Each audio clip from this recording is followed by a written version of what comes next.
Hello and welcome to the Money Compass. In each episode, we will be preparing you for your journey through the world of finance and helping you tick off the destinations on your financial itinerary. Pack your bags and prepare for takeoff as you navigate your way to financial success. Good morning. I'm joined by Shona today from Lilac HR. It's lovely to have you, Shona. Thanks, Emma. It's great to be here. It's very nice to meet you as well. So I'm wondering if you can start today by telling me a little bit about who you are and what it is you do. Yeah, absolutely. So as you said, my name's Shona and I run a company called Lilac HR. So we've been in business about 3 years now, and the primary focus of Lilac HR is supporting small and medium-sized businesses with their people management. So I support companies from one-man bands who are ready to employ their first ever employee, right up to companies with 150 employees that need real hands-on, kind of a HR manager position, but they're perhaps not ready to hire somebody in-house. And so I can provide them with that support and that service. In the meantime, I'm based in Norfolk and I live with my husband and our 2 dogs and our cat and our 2 horses. Wow, you've got a real menagerie there. Yes, we have. They keep me very busy. I can imagine, especially the horses. It's like a full-time job on its own, isn't it? Oh God, it is. But do you know what? It's lovely because, mornings like today where it's a lovely crisp autumn morning. I was out in the sunshine first thing in the morning with my cup of tea, just listening to the birds singing, and it was magical. Beautiful. Lovely. I won't be saying that midwinter when it's raining and horrible. I know, in the snow and the sleet and not so nice then. So you've had your own company for 3 years, but I'm guessing you've been in recruitment quite a bit longer than that. How did you get into HR, sorry. How did you get into HR? What kind of started that journey for you? I really just fell into it by accident. When I left sixth form, I was properly keen to go and work with horses. That was going to be my career choice. And that unfortunately didn't work out, but I think it probably worked for the better. So I ended up working in an engineering company, just doing their admin. And I got approached one day by the HR director. And he said, we need some help organising the training for all the engineers because they had to have, specific qualifications to go on site and work safely. So he just said, can you come and help us do that? And I was like, yeah, that's fine. So I kind of got drafted into the HR department. And then while I was there, I learned so much more about HR. I learned so much when I was working in that department. And I thought, actually, HR is quite interesting. It's a really good career choice if you're a bit nosy and if you like digging around and getting loads of information. So I thought, actually, I might be able to do this. And then unfortunately, I got made redundant from that role. But because I'd found something that I really wanted to do, I thought, okay, I'm going to put my redundancy money into my first CIPD qualification. And within 4 weeks of being made redundant, I had bagged myself another job, which was a HR role in a food manufacturer quite local to me. And it just kind of went from there, really. I grew and I learned and I climbed the ladder. So after I'd had a couple of promotions in that particular role, I then moved into social care. And I did a 4-year stint with a national social care charity working on their employee relations team. And that was eye-opening, to say the least, because I don't think anyone has the kind of complex cases that particular charity had. It was very, very full on, very, very interesting. Got lots of exposure to things like employment tribunals, really, really good role. And then from there, I went to a global IT company and was a HR business partner for them for a little while. And I just kind of got to the point where I'm so sick of commuting and just spending my whole life doing stuff for other people. And like we said at the beginning, having horses and dogs and everything else, it's quite a lot to do. And when you're just not actually getting time to enjoy the things that you like outside of work, it kind of makes it not really very worth it. So finding that work-life balance for yourself, I guess. 100%. And I was having a chat with my husband. We hadn't got married then. We were just engaged, and I was having a chat with him. Like, I don't know what I want to do, because I thought, I don't want to be a HR manager. I was in a bit of a funk, and I thought, I just know that I don't want to be commuting 2 hours a day anymore. Like, that's ridiculous. And he just said, well, why don't you just set up your own company? just like that, like it's really easy. And I was like, you are an idiot. I was like, what on earth are you thinking? If it was that simple, everybody would do it. Yeah, I was like, oh, for God's sake. But when I thought about it, I thought, do you know what? Actually, that's not a bad shout. And it means that I could work from home and I can walk the dogs at a leisurely pace rather than dragging them around the village to get it done in 15 minutes, you know. And I thought, wow, I could actually take a bit of control of my life. So that weekend we set up the company and it's kind of just grown from there, really. Wow. What a lovely story, though, to kind of have just developed into it kind of naturally and end up where you are now. Yeah, and I think I needed to go through the motions, and I needed to get all of that experience that I got in the corporate world to have the confidence to go, okay, let's set up on our own then, because I can deal with that. I've dealt with that before. I know exactly what I'm doing. Exactly. Wonderful. So you said obviously being quite a nosy person, liking to know kind of what's going on is really helpful. Is there a particular area within HR that you like kind of delving into, or is it just in general that interests you? Yeah, my favorite bit of HR is the bit that most people hate, which is the employee relations stuff. So the disciplinaries, the grievances, the absence cases. If there's a problem to fix, I love getting my teeth stuck into it. And the more complicated and weird and wonderful, the better. I absolutely love it. It's very much the bread and butter. Like you need to be able to do all of that to be in HR. But I just love it. I love a good case. Delving into it and finding the depths of it. Yeah, absolutely. And especially Get into the root of the problem. Yeah, and especially when you've got, you know, a grievance, because grievances are really emotional, and you've normally got two sides of the story that don't match up at all, and it's very he said, she said, and you've really got to read between the lines and really dig into the information to work out, okay, well, who's telling the truth? Like who's in the wrong? What do we need to do with this? Mm-hmm. And it's not easy, but it's good fun. I can imagine. So you say obviously working with small businesses is obviously something that you do all the time. What sort of services do you provide to them? So obviously people management is one of them, and the absences and all the grievances, sorting that side of things. But how do you kind of structure what you do for somebody? So I have 3 support packages that I've got structured, and I also offer bespoke packages if those packages aren't quite right. So we start off with the real basics for your very small employers, your one-man bands up to sort of 10 people. And that is 12 hours of support. So that's, you know, I've got a pay query, or somebody's asked me how much maternity leave they're allowed. They can ring me up and they can ask me that question. I can drop it on an email or whatever. So they get that 12 hours of support, and they also get their contracts of employment drafted. So it means that they know that they've got the basic legal document there to cover the employment. All the other policies and procedures are just a nice to have. When you've got 2 or 3 people, you don't necessarily need a massive employment handbook. So I try and keep that nice and simple.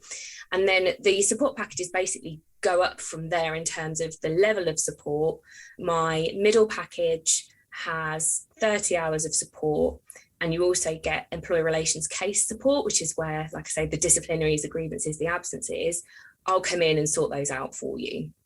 So I'll do the investigations and help you with the hearings and the letters and all of the really technical stuff. And the formalities that you have to follow, I suppose. Yeah, completely. Because a lot of the time, I used this example actually recently in one of my podcast episodes, you could have what you think is a really clear-cut disciplinary case, such as you've got an employee with their hand in the till, money coming out of their pockets. It's really clear what they're doing. There's witnesses everywhere.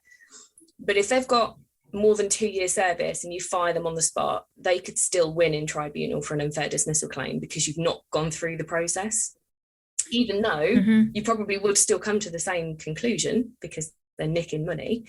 It's just the process. So that's what I support my clients with. And then my top package, which I love, I'm so obsessed with this package, it's the ultimate HR manager experience. So it has the policies, the procedures, the handbooks, the contracts, the employee relations case support, the advice. Plus, we've got an employee benefits platform that we've just recently introduced, which gives employees access to discounts, healthcare, loads of different bits and pieces, but it requires no input basically from the employer. We set it all up. And also a HR system, so you can manage your holidays remotely through the system. You know, employees can just submit a request on their phone, it pings through to the manager, just makes everything really seamless. So I try and help my clients with everything to do with managing their team in a nutshell. So basically, as an employer, I think one of the biggest headaches can sometimes be staff, and not because there's anything wrong with them, but it's just all the paperwork and all the regulations that go with it to make sure. So you basically take that headache away and deal with everything for them. Absolutely. You don't even really need to think about an awful lot. The documents are all there. You can refer to them if you need them, or if not, you just give me a shout. And sounds like an absolute dream. Yeah, I try and make it that, because it is, running a business is really stressful, isn't it? And like you say, when you add other people into the mix who do unexpected, sometimes a bit silly things, it can really ruin your week as an employer. Yeah. So I try and make sure that doesn't happen. And we say, okay, this is all hit the fan, but it's fine because we've got this is the process we're going to follow to deal with it. You don't need to stress about it. Wonderful.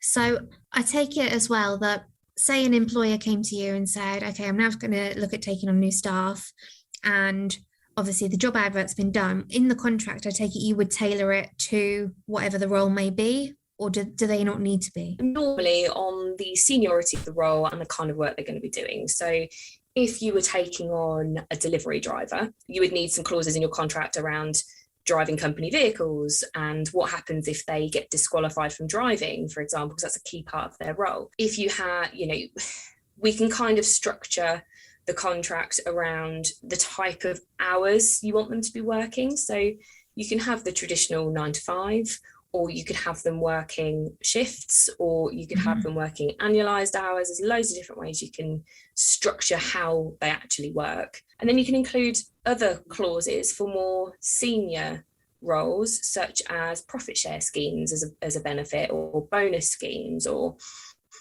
relocation support. There's loads of things you can do with your contracts, loads. And you can keep it as Billy basic as you like, or you can make it as complex and structured as you like, really. Sounds really good from the point of view as well as lots of small business owners are an expert at what they do, and that's why they've started a business. Like yourself, you're really good at what you do, really enjoyed it, but actually people management and contracts and all those sorts of things aren't necessarily your area of expertise. So it's kind of using an expert that knows what they're doing to kind of form that new part of your business while you carry on and do what you do best and just pass it over. Completely. I liken it to having an accountant. Like, you don't have to have an accountant. You can 100% do all your books yourself, but it's hard work. You're probably going to miss out on tax relief that you didn't know about because you're not an accountant. It's probably going to take you twice as long. If you just pay an accountant, you don't have to think about it. It's done. Easy. That's a really good way of looking at it. I hadn't even thought of it like that. Yeah. So would you say, since the pandemic and everything, has there been a change to the way employers are working as well? Have you seen a change to your business because of that? It's kind of difficult to gauge with my business because I only really took the business full time mid-pandemic. So I'd been working full time for an employer and setting up the business in the background. So when I went full time, it was like, June 2020. So we were in full lockdown. So in terms of my business, I've no idea what it would have been like. But it's kept going. You've done well through it. And obviously you've been able to give up your full-time employment during a pandemic and take it full scale on your own. So it's obviously a success for you. That's it. My logic was there's never really a good time to kiss goodbye to a salary and go self-employed. So why not do it in a pandemic, And the thing is that lots of people were needing more HR support. So it kind of worked in my favour, really. But in terms of my clients, I think the majority of my clients have a work premises. So they're not necessarily office-based, but they'll have a shop or a cafe or a restaurant or something like that. So they were obviously massively impacted by the pandemic, and they had to utilise the furlough scheme quite a lot. In terms of the types of issues that we had come through, I probably had 2 or 3 weird and wonderful things to do with how furlough interacted with things like maternity leave. And we were like, it's anyone's guess. I don't know what we're doing. So there was a lot to work out on that. But in terms of the actual issues that people were seeing, it was all the same stuff, just people disappearing off the face of the earth and not coming back to work, or people going off sick, or people turning up late, or just people not doing their job. It was, and I suppose very people needing to isolate and things like that, and how that impacted pay or whatever it may be. Yeah, and I think the way that the rules kept changing was really, really difficult. It was a real challenge for me to keep up with, never mind my poor clients, because when they kept changing the rules around isolation periods, and then whether or not you had a vaccination, and then whether or not you were going to get SSP from day one or not. Yeah, it was a real challenge. And I think my clients would have had so many more headaches had they not had my support, because I got those updates on what was changing into the rules every single week to my inbox, whereas my clients weren't getting that. So I was able to pass that information on to them to make it easier. And then you can obviously tailor it to them as well and their business specifically, rather than someone having to sift through every type of business and how they're impacted and actually, no, that doesn't affect me, that doesn't affect me, what actually does affect me. Yeah, absolutely. Wonderful. So if any of our listeners wanted to get in touch with you and to utilize your services or just have a chat with you in general, what would be the best way for them to contact you? Oh, there's lots of different ways they can contact me. So I'm on Facebook, Instagram and LinkedIn. So send me a little DM on any of those social media platforms. I'm at Lilac HR Ltd, or you can send me an email at info@lilachr.co.uk, or you can go on my website and send me a little contact form, and the website is www.lilachr.co.uk. Wonderful. And we'll put those in our podcast summary as well, and they'll go on our website as well. So if anyone needs to find it, it'll be there as well. If they did cut the podcast short and not listen right to the end, they're still going to have those details. Perfect. So another question that we always like to ask all of our guests on our podcast, being the Money Compass, we like a bit of travel. And I'm sure you haven't been very far like most people, but what is your favourite holiday destination? My favourite holiday destination is America, purely because you can go to so many different places and have a completely different experience in every single state, in every single city. And I just think it's phenomenal. I just think it's a phenomenal place, and I can't get enough. So that's where I'm going to be going next. Wonderful. How many places have you been in America then? I did 16 states in 3 weeks in 2016. Wow. Which was super awesome. We did a coast to coast tour from New York to LA and did all the deep south, and it was, I could talk about it forever. It was absolutely phenomenal. It was so much fun. And we've got we will be going on our honeymoon at some point this blooming pandemic. So for our honeymoon, we want to fly out to Dallas, Texas, and then drive up through Utah and Wyoming and do a few days in Montana, which will be super fun. Wonderful. Are you going to go to a ranch as well while you're there if you're into horses? Oh yeah, absolutely. I was going to say it had to be done. Yeah, it's on the bucket list. I need to be on a horse in like cowboy country. That's the dream. Sounds incredible. I have a friend that has one state left in America, and then they'll have been to every single state. So I think you need to put that on your bucket list, because you're 16, you're getting there. Yeah, like quarter of the way there. Almost. You've got a lifetime ahead of you yet, so I'm sure you can manage to get the rest in there as well. I'm going to do my best. I think that's a good bucket list goal. I like that. Sounds good. Well, thank you so much for joining me today, Shona. It's been lovely to have you. Thank you very much. And I'm sure we'll have you back as a guest in future. Thanks so much. It's lovely to be here. Thank you.